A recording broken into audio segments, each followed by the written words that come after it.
Hello everyone, and as you can tell by the title of this video, I'm going to be talking about All That She Can See by Carrie Fletcher.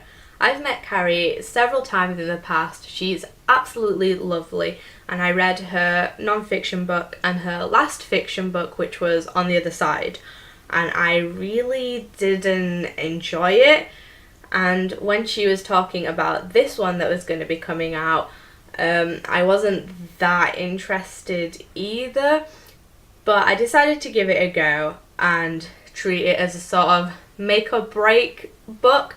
Maybe the type of fiction that she creates is just not the sort of thing that I'm particularly interested in.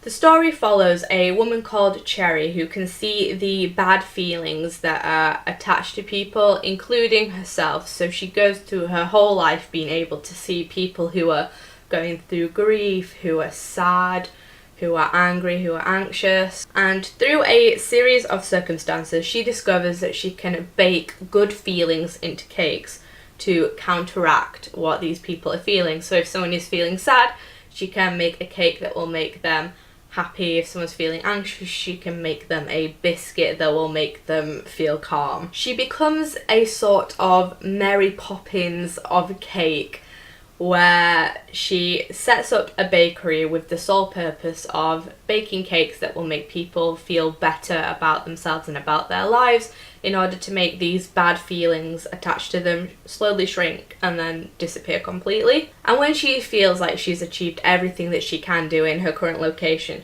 she shuts her bakery and she moves to an entirely different city or town and starts completely afresh in order to do the same thing in a new place. She moves to a new place and she meets a guy called Chase who has the ability to see the good feelings attached to people, and he works in a bar and so makes drinks and adds bad feelings to the drinks in order to make these people who are happy with their lives suddenly feel worse about their lives, and naturally this creates a rivalry between the pair. What I loved about this book and what absolutely sold me on it is the way that these feelings manifest. They attach themselves to each person like creatures.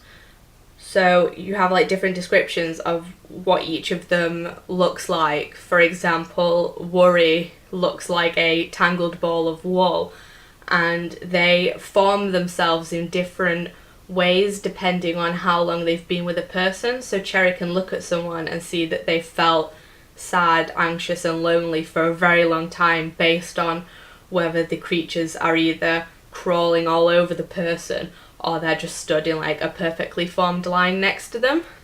But obviously other people cannot see that these feelings are attached to them. Cherry is the only person who can see that, and she can actually see her own feelings as well. So for a lot of the book, loneliness follows her around everywhere, and she treats loneliness sort of like an old friend who's always been there for her. I really liked the contrast between what Cherry and Chase can see when they look at people, because it just showcases in a really creative way the idea that everybody looks at the world differently. And while Cherry can see her own bad feelings and she can look at Chase and see Chase's own bad feelings, he's looking at the world and seeing what everybody thinks is good about themselves and how happy they are, including Cherry. He can look at Cherry and see how happy she's feeling, how accomplished she's feeling, but he can also see his own, albeit small, happy feelings.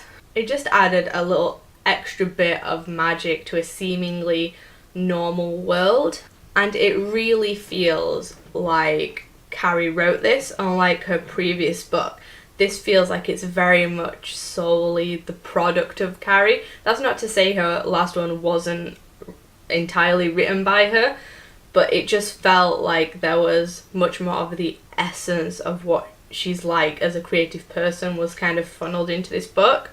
It was just so wonderful and creative, and Cherry is such a wonderful, funny, hopeful, brilliant character compared to Chase, who is the exact opposite.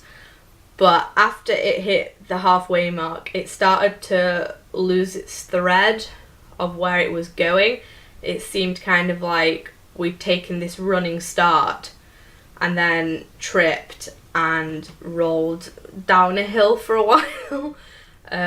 It went a way that I wasn't really expecting it to, and it just felt like that last half of the book wasn't as developed as the first half is. I found myself slowing down in my reading towards the end of it and taking more breaks than I did with the first half, purely because it completely throws you off.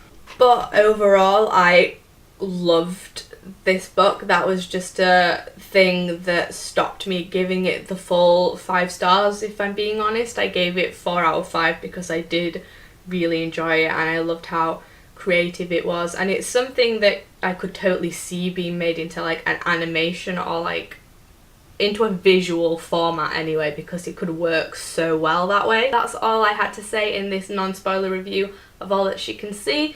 Have you read it? Let me know in the comments below and I'll be back with a new video soon.